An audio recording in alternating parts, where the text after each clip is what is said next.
जय श्री ओम नमः सिद्धेभ्यः। जय श्री ओम नमः सिद्धेभ्यः।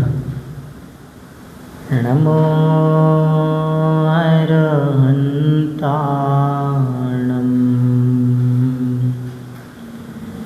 नमो सिद्धाणं नमो आयरीयाणं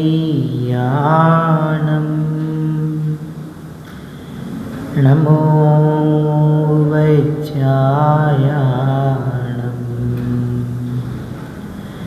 नमो लोये सवसाहुणम्।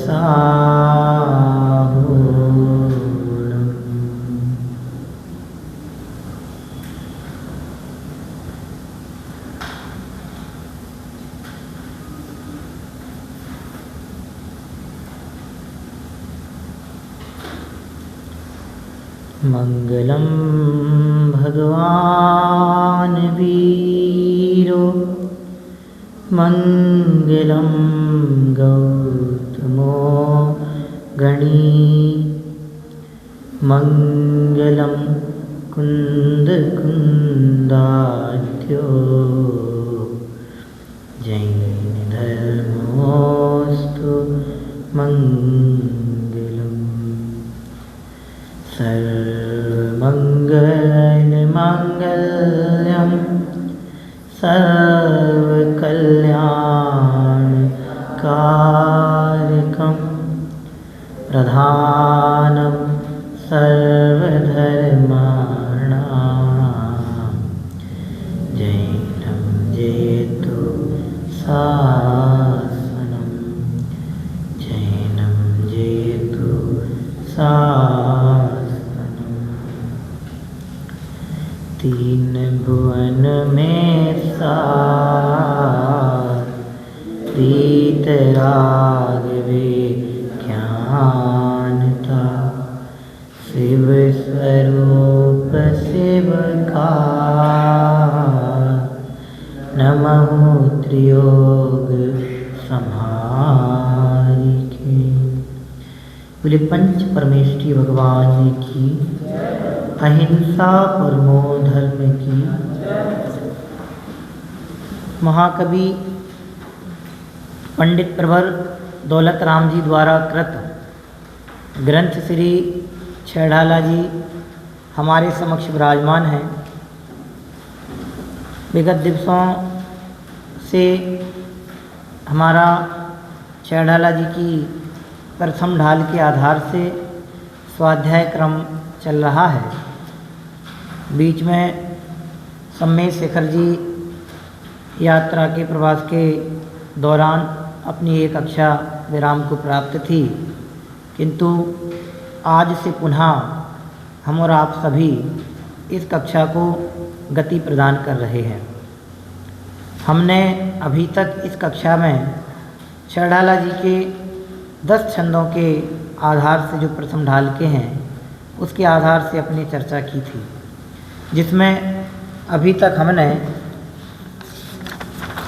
जो नरक भूमि है कि नरक गति है उसमें किस किस तरह के दुख हैं, वहाँ की भूमि जनित दुख किस तरह के हैं, कैसे कैसे दुख यह जीव नरक भूमि को स्पर्श करने मात्र से प्राप्त करता है, कितनी वेदना इस जीव को वहाँ नरक भूमि स्पर्शते ही होती है, उसकी बात हमने यहाँ पे की थी।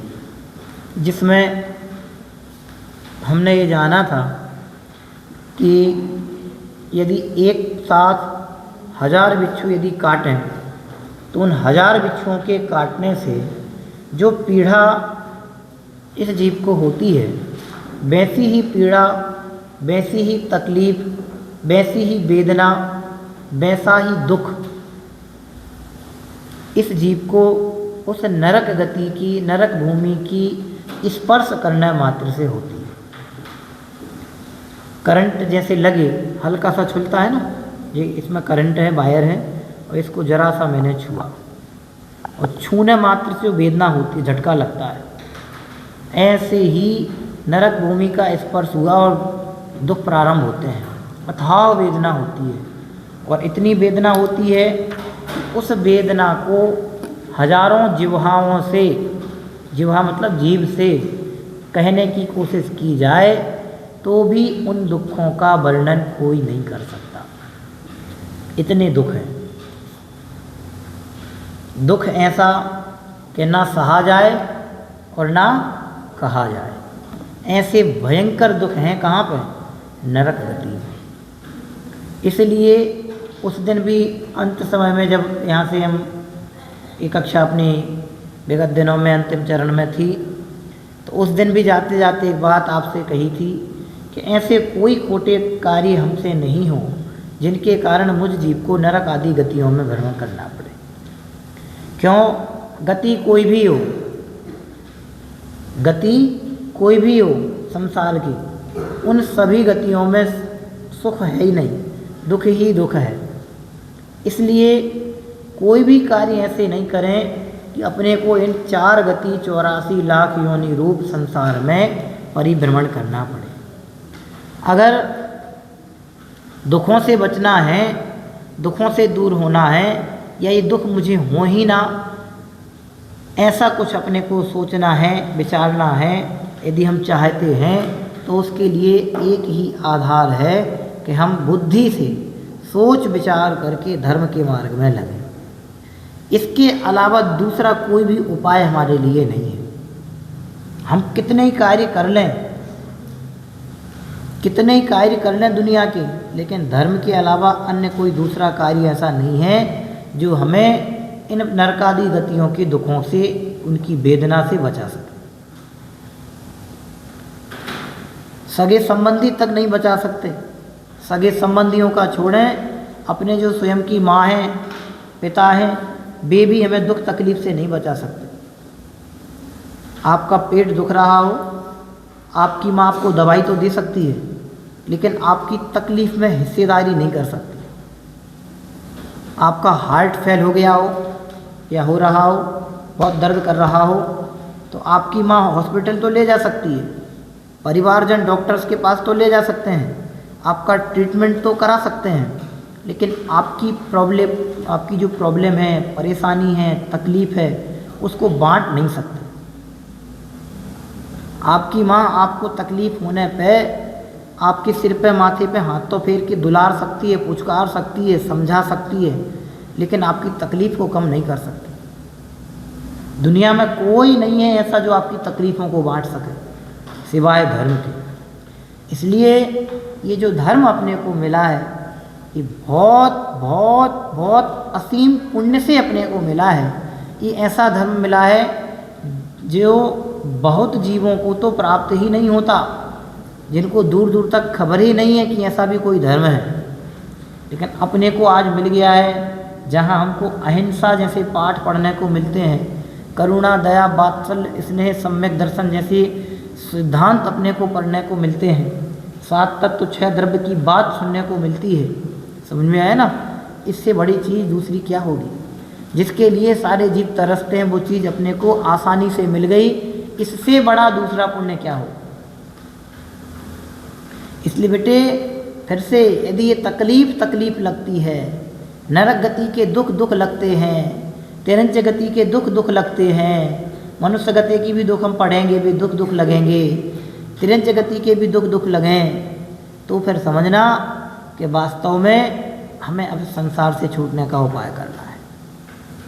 और ये दुख ही नहीं लगेंगे तो फिर उपाय शुरू नहीं होगा। मैंने एक दिन आपसे कहा था, बीमारी लगे तो आप उसका ट्रीटमेंट शुरू करें। अब बीमारी नहीं लगे तो आप उसका निवारण कैसे करेंगे? उसको दूर करने का उपाय कैसे करेंगे? जिस समय आपको बीमारी लगने लगती है, उसी समय से उसको दूर करने का उपाय शुरू होने लगता है। सच कहें तो बीमारी लगना ही उसको दूर करने के उपाय की शुरुआत है। पहला उपाय वही है कि बीमारी लगनी चाहिए, और बीमारी नहीं लगे तो फिर उपाय किसका किया जाएगा? किसको दूर करने के लिए प्रयास किए जाएंगे? किसको दूर करने के लिए ट्रीटमेंट लिए जाएंगे? कि किसी के लिए नहीं लिए जाएंगे। इसलिए सबसे पहली शर्त है मोक्ष। क्या शर्त है? कि बीमारी लगे। ऐसे यहाँ कह रहे हैं कि जो दुख हम पढ़ रहे हैं, ये दुख हमें दुख लगे। लोग आएंगे सांत्वना दे के चले जाएंगे, लोग आएंगे पूछ के चले जाएंगे भैया कैसे हो। एक्सीडेंट हो जाए आपके परिवार में किसी का तो 50 लोग आके पूछ के चले जाएंगे कि भैया कैसे हैं, कैसे हो गया था, थोड़ी सी सावधानी तो रखते, गाड़ी से जा रहे थे एक्सीडेंट हो गया। तो लोग आएंगे पूछेंगे, ये कहेंगे कि भैया थोड़ी तो सावधानी से गाड़ी चलाते, चलो कोई बात नहीं लग गई, चलो इतना तो अच्छा है कि कोई किसी के प्राणों की हानि नहीं हुई। लोग तो एक्सीडेंट में मर जाते हैं, उनकी पर्याय पूरी हो जाती है, लेकिन तुम बढ़िया एक्सीडेंट हुआ बच गए। अब थोड़ा ध्यान रखना, सावधानी रखना, परहेज का खाना खाना, ऐसी आके सांत्वना तो दे के चले जाएंगे। लेकिन जो एक्सीडेंट होकर के उसका पैर फ्रैक्चर हुआ है या हाथ फ्रैक्चर हुआ है या बॉडी में कहीं भी चोट आई है, उससे जो तकलीफ हो रही है उस तकलीफ को बांट नहीं पाएंगे।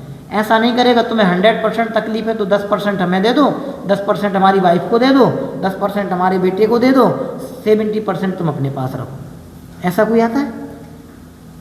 कोई नहीं आता। दुख में साझेदारी कोई नहीं करता, दुख कोई किसी के नहीं बांटना चाहता। खुशियों को तो बांटना जल्दी आ जाएंगे। आपके घर में शादी होगी 50 मेंबर आ जाएंगे, आपके घर में खाना रखोगे तो 100 लोग खड़े हो जाएंगे साथ में, अरे तुम्हारे बिना खाना नहीं खाएंगे, आओ भैया, अरे उनको आ जाने दो जिनने निमंत्रण किया, बैठेंगे साथ में, ये तो कर लेंगे। लेकिन ये नहीं कहेंगे कि यहाँ घाव हो गया तो आधा हमें दे दो आधा तुम ले लो। तकलीफ कोई किसी की नहीं बांट सकता, बांट सकता भी नहीं है और बांटना चाहता भी नहीं है। इसलिए ऐसे दुखों से बचना है तो फिर सावधानी रखो, सोचो कोई भी गलत कार्य हमसे नहीं हो, किसी जीव की हमसे विराधना नहीं हो, धर्म का अवर्णवाद अर्थात अनादर हमसे नहीं हो, ज्ञानियों का अनादर हमसे नहीं हो, धर्मात्माओं का तिरस्कार हमसे नहीं हो, देव शास्त्र गुरु की अभिनय हमसे नहीं हो, हमसे जो बड़े जन हैं उनका अपमान हमसे नहीं हो, किसी की चोरी, किसी जीव की हिंसा ये हमसे नहीं हो, तब जाके नरक गति से बचेंगे। समझ में आया ना? तब जाके नरक गति के दुखों से बचना हो पाएगा। नहीं तो एक एक समय के परिणाम हम यदि सोचें तो कैसे भयंकर, कैसे क्रूर हमारे परिणाम हो जाते, हम उनको सोच तक नहीं पाते। यहाँ बैठे बैठे हिंदुस्तान पाकिस्तान का युद्ध चल रहा हो तो बैठे बैठे अपनी भावना क्या होती है? युद्ध छोड़ दो, मैच चल रहा हो तो क्या सोचते हैं मन? क्या सोचने लगते हैं? यार इंडिया जीतनी चाहिए, पाकिस्तानी आतंकवादी हमारे देश पे अटैक करते हैं, नहीं जीतने चाहिए। बैठे बैठे कसाएं करते क्या नहीं करते? और इंडिया हार रही हो, भगवान पाकिस्तान वाले हार जाए हार जाए हार जाए, छक्का नहीं जाए, बैठे बैठे पाप कर लेते। भैया जैसे हिंदुस्तानी जीव है वैसे ही पाकिस्तानी भी जीव हैं। जैसे हिंदुस्तानी संगी पंचेंद्रिय हैं वैसे पाकिस्तानी भी संगी पंचेंद्रिय हैं। ऐसा कब लगेगा? जब हम धर्म दृष्टि से सोचेंगे तब लगेगा। जब हम प्राप्त पर्याय रूप दृष्टि से देखेंगे तो धर्म नहीं कर पाएंगे। सच कहें तो जो पर्याय अपने को प्राप्त हुई ना, जो अवस्था हमारी है, इस अवस्था से हम लोगों का तुलना करते हैं, लोगों को देखते हैं तो अधर्म होता है, और हम सबको जीव स्वभाव से देखते हैं तो धर्म होता है। क्यों? सबको जीव देखना ही सबसे बड़ा धर्म है। आप अहिंसा का पालन कब कर पाएंगे? आप अहिंसा धर्म का पालन कब कर पाएंगे? कि जब अपने समान सबको जीव मानोगे तब जाके आप अहिंसा का पालन कर पाएंगे। आप हिंसा से कब बचेंगे? कि जब आपको अहिंसा में धर्म लगेगा तब जाके आप हिंसा रूपी पाप से बचेंगे, उसके पहले आप नहीं बच पाएंगे। इसलिए बेटे बहुत शांति से सोचना, बहुत गहराई से सोचने की बात है। हमें धर्म मिला है कि हंसी खेल में नहीं मिल गया। पूर्व जन्म में हमने कोई विशेष अच्छे उत्तम सर्वश्रेष्ठ कार्य किए होंगे जिसके कारण से हमको ये धर्म और धर्मात्माओं की संगति मिली है। इतना अच्छा परिवार मिला, इतने अच्छे संस्कार मिले, इतना अच्छा माहौल मिला, देव शास्त्र गुरु की छत्र छाया मिली, इससे अधिक और क्या चाहिए अपने को? इसलिए बता रहे कि भैया ये दुख है, नरक गति में सुख नहीं है, खोटे काम हमसे नहीं हो, गलत काम हमसे नहीं हो।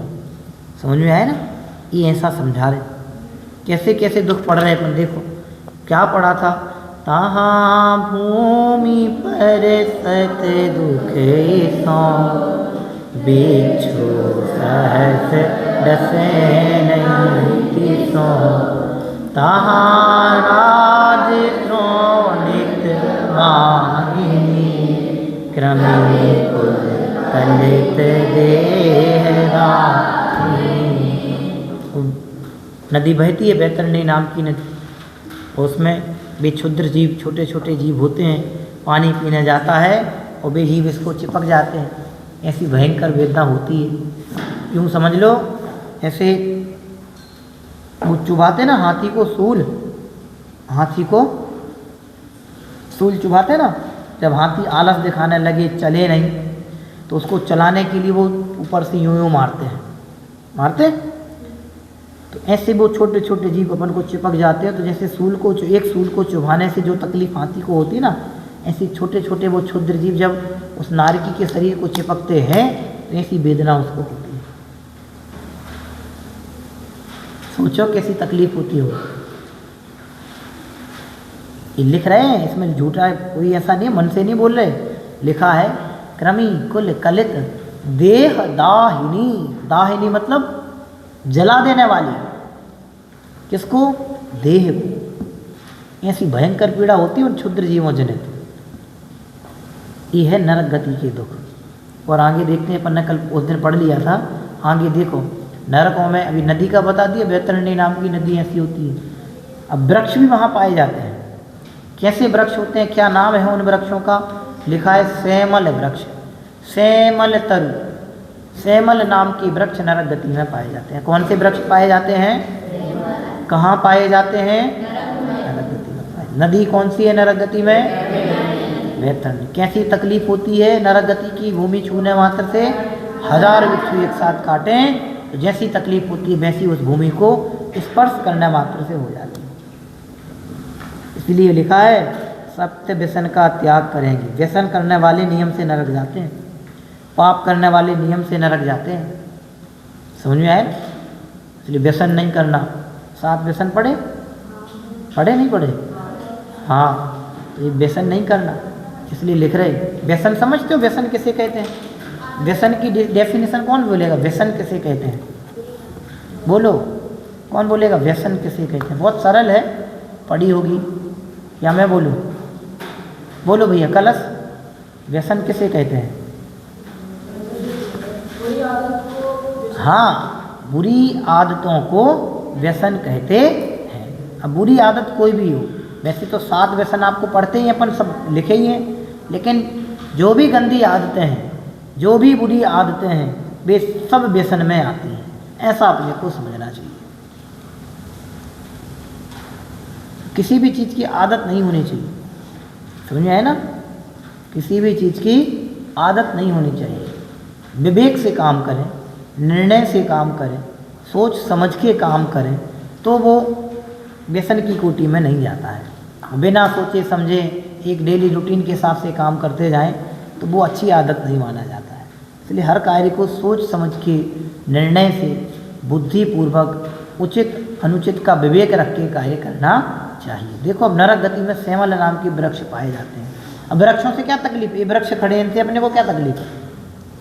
कोई तकलीफ है? ये वृक्ष अपने यहाँ खड़े हैं, इतने सारे वृक्ष खड़े हैं, जंगल के जंगल खड़े हैं, इन वृक्षों से क्या तकलीफ है अपने को? वहाँ ऐसा नहीं है।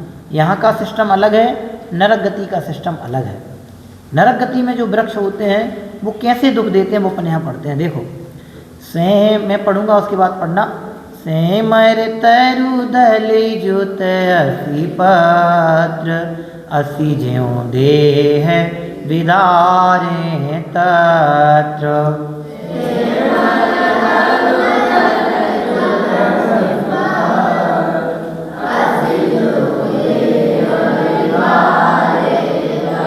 मेरु समान लोह गली जाए, ऐसी शीत उष्णता थाए।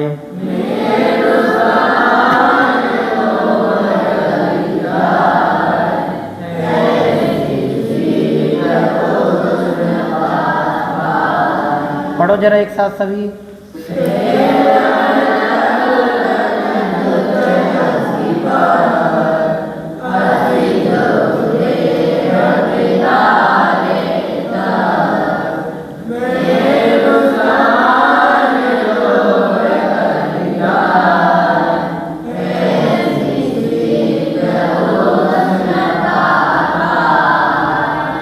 पास पुस्तकें नहीं है वो जिनेंद्र रचना ले लिया करो, उसमें अभी मत लो, कल से ध्यान रखना। सबके पास पुस्तक हो, एक एक अक्षर पढ़ते हैं, देख के पढ़ो, उंगली रख के पढ़ो। ऐसी क्लास में ऐसे नहीं बैठो। दो दो विद्वान अपने साथ में रहते हैं, आप लोग क्लास में पुस्तक लेके नहीं बैठते हो, क्या सीखोगे, कैसे सीखोगे? समझ में आया ना? सबके पास में निर्माणी हूँ, एक एक लाइन देख देख के पढ़ो। जब सामने पुस्तक होगी, देख के पढ़ोगे तो अच्छा सीख पाओगे बेटे। समझ में आया ना? अभी आपका रिकॉर्ड होके जा रहा है, समझ में आया? समझ 10वीं में हो, किताब नहीं है आपके पास, 4 महीने बाद जाने वाले हो, क्या सीखोगे तो?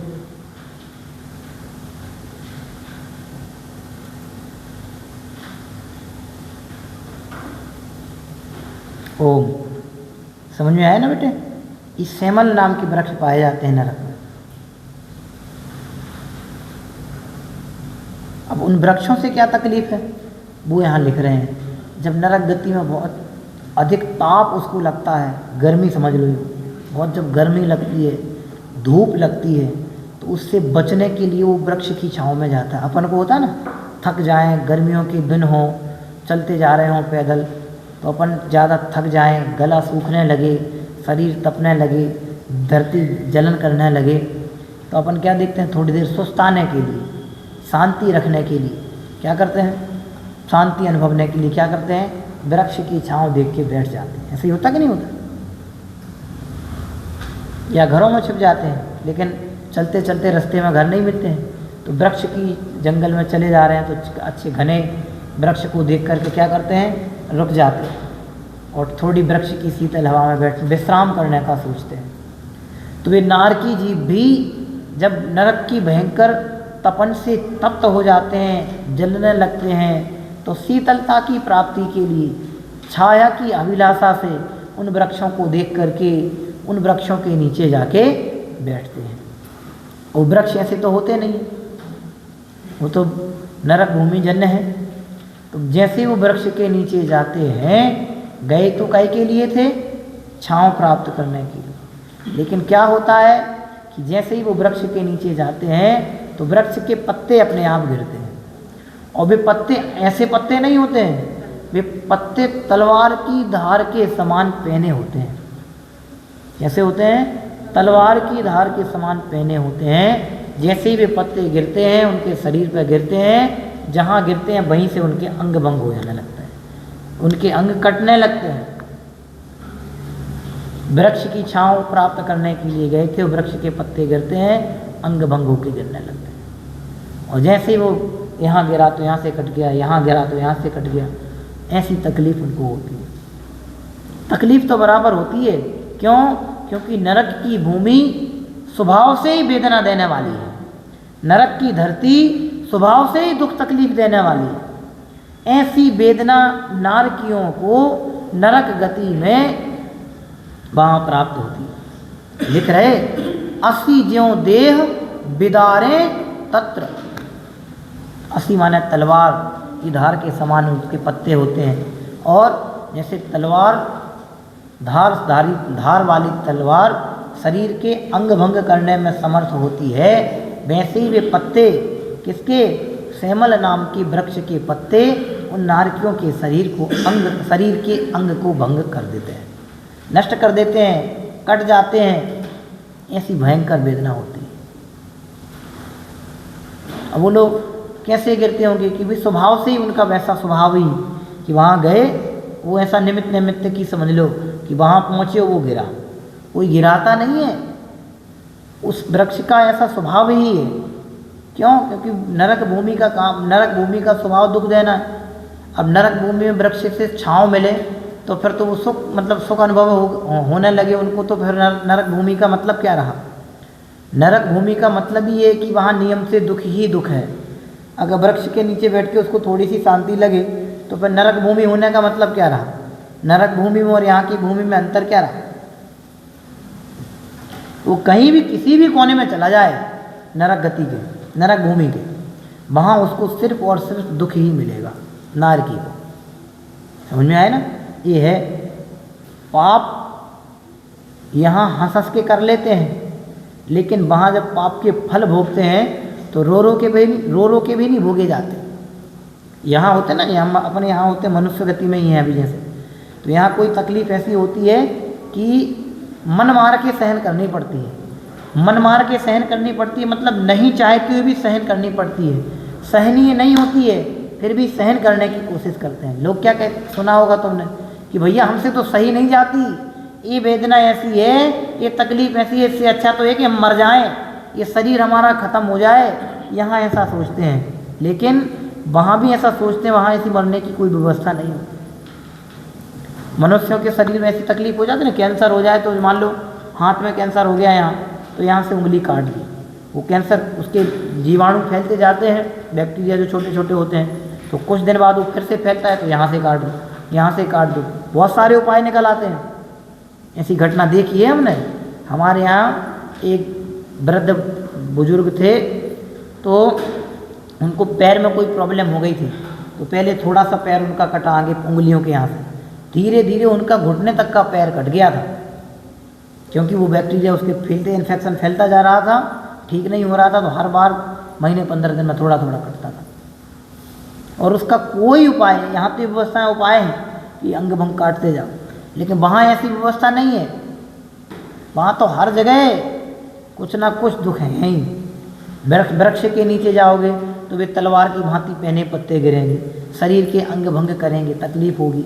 मन जब तक आयु पूरी नहीं हो जाती है तब तक नरक गति से निकलना नहीं होता।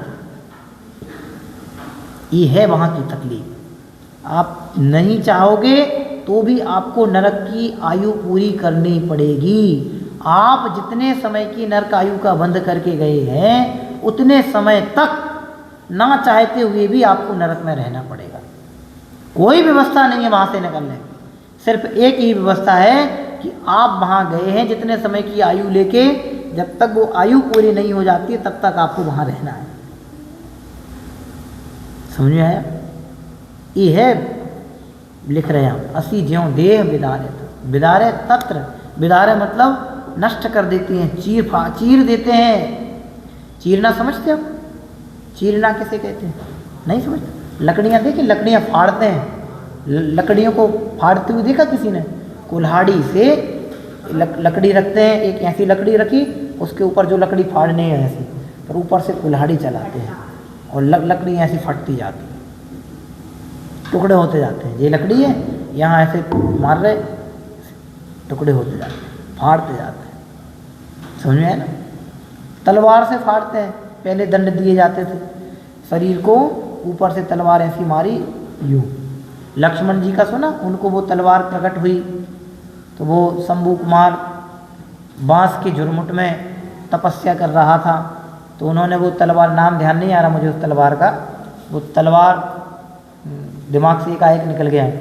वो तलवार उनको वो प्रकट हुई तो उनने देखी तलवार, तो लक्ष्मण जी ने वो तलवार पकड़ी और बस उनने उसका, बहुत मजबूत सी तलवार दिख रही, बहुत चमक दमक तलवार की देख के उन्होंने उस वृक्ष के झुरमुट पर ही उसका वो प्रहार किया।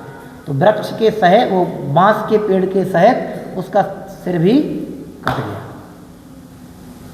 इसे फाड़ देते हैं बीच की बीच, ऐसे किया फटते जाते हैं, ऐसे यहाँ किया और ऐसा किया तो फट जाए पूरा बीच, ये होता है चीरना।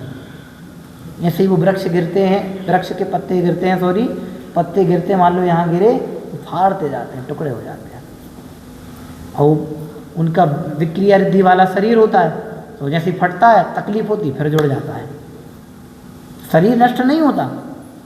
ये यहाँ से कटा, तकलीफ हुई, वेदना तो होती है कटने की, बस विक्रिया के धारी होते हैं, फिर जुड़ जाता है, जुड़ता मिटता विनसता यही होता रहता है। और इसमें भयंकर तकलीफ होती है। ये है नरक गति के दुख। इसलिए गलती, अब ये क्यों होता है? जैसे जैसे काम हम यहाँ करते हैं वैसे वैसे काम हमें वहाँ भोगने पड़ते हैं। हम यहाँ गर्म पानी, बिना छने पानी का प्रयोग करें ना, बिना छने पानी को गर्म कर दें, तो जैसे जैसे वे जीव उबलेंगे ऐसे ही हमें जो पाप का बंद होगा, तो हमें भी गर्म पानी की भट्टी में उबाला जाएगा वहाँ पर। कल्पना कराते हैं ऐसी, जैसे पूड़ियाँ तलते हैं ना, ऐसे नारियों को तला जाता है नरक में। तला जाता है मतलब खौलते तेल में। अब बोलो वहाँ तेल कहाँ से आता होगा? वो तकलीफ बताने के लिए कहा है। समझ में आया ना? खौलते पानी में फेंक देते हैं ऐसे। ये तकलीफ होती है। जो अपने लिए अनुचित कार्य हैं, कुशीलादि के सेवन, तो उनको करने ऐसे चुभो देते हैं, वृक्ष से बांध के कीले ठोकते हैं ऐसे। ये तकलीफ होती है। उल्टा लटका देते हैं ऐसे, उल्टा लटका देते हैं, सूली पे चढ़ा देते हैं, आपस में लड़ाई भड़ाई तो पड़ेंगे बनाने। ये तकलीफ होती है नरक गति में। एक चार्ट चलता है, मिल जाए कभी नेट पे, तो इनको दिखाना कि जैसे जैसे हम काम यहाँ करते हैं, उन कामों के प्रतिफल में नरक में जाके अपने को क्या कैसे कैसे दुख मिलते हैं। हम छोटे थे तो हमारे पापा जी ने हम लोगों को बताया था। अभी कुछ समय पहले पे चिपका था हमारे यहाँ पर, और कुछ समय पहले ही हटाया, पुराना हो गया तो हटाया। तो नरक के दुख बहुत भयंकर हैं। यहाँ जैसे काम हम करते हैं वैसे ही होते हैं। बच्चे को ना सांप बिच्छू वगैरह पकड़ते हैं, यूँ लटका देते उल्टा, ऐसे ऐसे ले जाते हैं, याद है उसको। जैसे तक ऐसे ही वो पाप का बंध होता है तो ऐसे ही लटका ले जाएंगे। ये है नरक के दुख। यहाँ जैसा करेंगे उसका जैसा बंध अपने को कर्म का होगा, वैसा फल वहाँ अपने को भोगना पड़ेगा। इसलिए बोलते हैं सोच समझ के हर काम करो। बिना छने पानी की बूंद, एक बूंद में असंख्यात जीव पाए जाते हैं, असंख्यात जीव। इसलिए जैनियों के कर्तव्य में है दिन में भोजन, छान के पानी और प्रतिदिन देव दर्शन करना।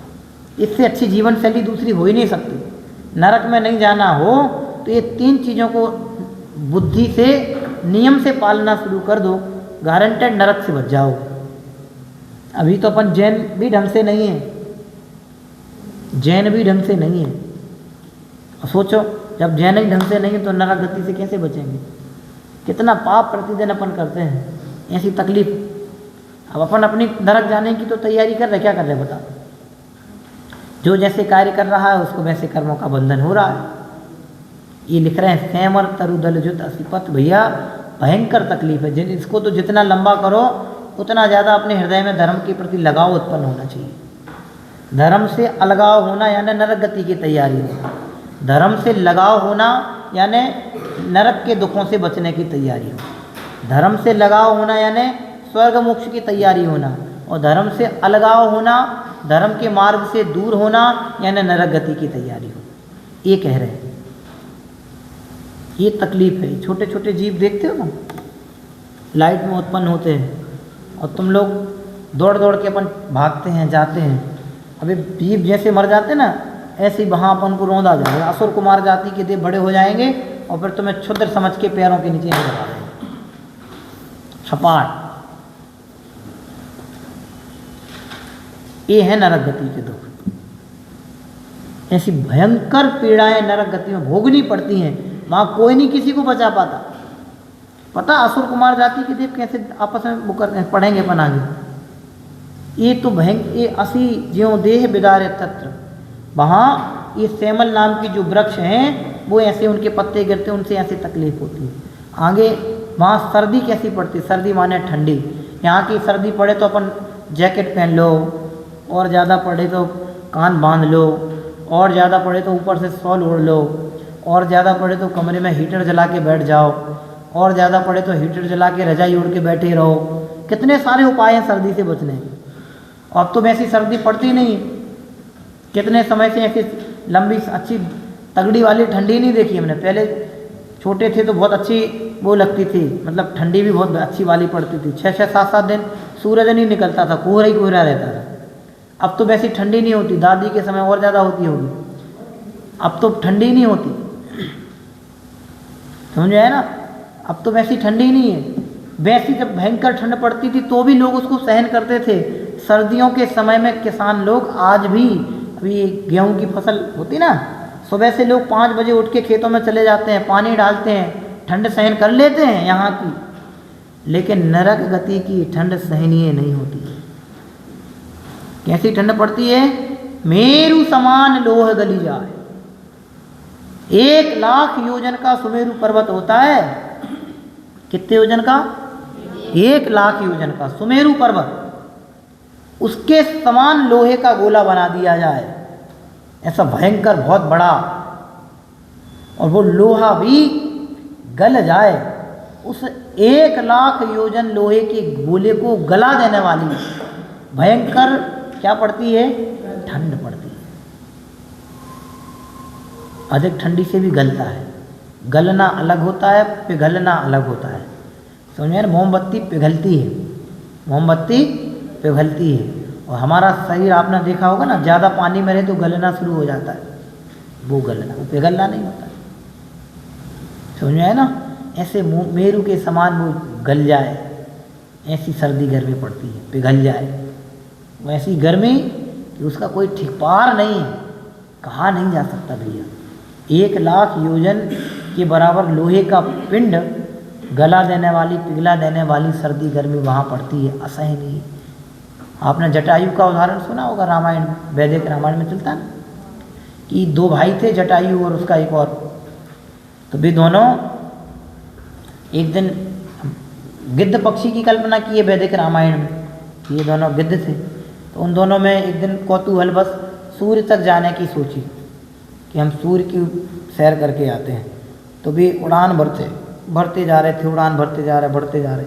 तो जो बड़ा वाला भाई था उसने सोचा, वो ऊपर उड़ रहा था, तो ऐसे एक नीचे एक ऊपर ऐसा उड़ता जा रहा है, उड़ते जा रहे हैं ऐसे, समझ में आया ना? तो ऊपर वाला जो था, इसको सूर्य की गर्मी जल्दी लगने लगी, और वो कॉम्पिटिशन था दोनों, उड़ते जा रहे। अब ये ऊपर वाला जलने लगा, तो इसने सोचा मेरा छोटा भाई जले नहीं, तो ये उसके ऊपर ऊपर ऐसे ऐसे दौड़ता रहा, तो इतना ऊपर पहुंच गया, उसके सूर्य की गर्मी के कारण उसके पंख जलने लगे, और पंख जलने लगे और वो जल के नीचे गिर गया समुद्र के उसमें। दोनों भाई बिछुड़ गए, वो दोनों, एक तो बच गया, एक वो मर गया। तो मेरे कहने का तात्पर्य ये है कि सूर्य की गर्मी तो अपन यहाँ सहन कर रहे हैं, यहाँ से थोड़े और ऊपर जाएं और ऊपर जाएं और सूर्य के नज़दीक जाएं तो वो गर्मी अपने से सहन नहीं होती है। अरे वो गर्मी तो छोड़ो, जब गर्मियों का समय आता है तो यहाँ धरती की गर्मी अपने से सहन नहीं होती, कितनी आकुलता होने लगती है, होती है कि नहीं होती? गर्मी, लाइट चली जाए 10 मिनट के लिए तो पंखे झूलर सब बंद हो जाए, एसी कूलर सब बंद हो जाए, तो फिर पता चलता है गर्मी, यहीं की गर्मी सहन नहीं होती है, तो नरक की तो ऐसी भयंकर गर्मी कैसे सहन होगी? 1,00,000 योजन के बराबर लोहे का पिंड यानी समुदाय पिघल जाए, ऐसा रख दें और पानी की तरह बह जाए। पिघल जाए मतलब ये रखा और पानी की तरह बह जाए, वो कहलाता पिघलना। ऐसी भयंकर भयंकर भयंकर गर्मी पड़ती है, कहाँ पे? नरक में। और नार की जीभ सहन करते हैं, मन महसूस के सहन करते हैं, माने दुखी हो करके, अरे हे भगवान हमने क्या कष्ट किए, हे भगवान हमने क्या पाप किए जो ऐसी भयंकर सर्दी, ऐसी भयंकर गर्मी हमको सहन करनी पड़ रही। ऐसा चीत्कार, ऐसा हाहाकार, ऐसा क्रंदन, ऐसा रोना रोना वहाँ चलता रहता है। तड़पते हैं, बिलखते हैं, मरते हैं, कुड़ते हैं, सर्दी गर्मी सहन नहीं होती, बिलबिलाते हैं, तड़पते हैं। समझ में आया ना? मछली को पानी से निकाल दो, मछली को पानी से निकाल दो अमन, तो क्या होता है?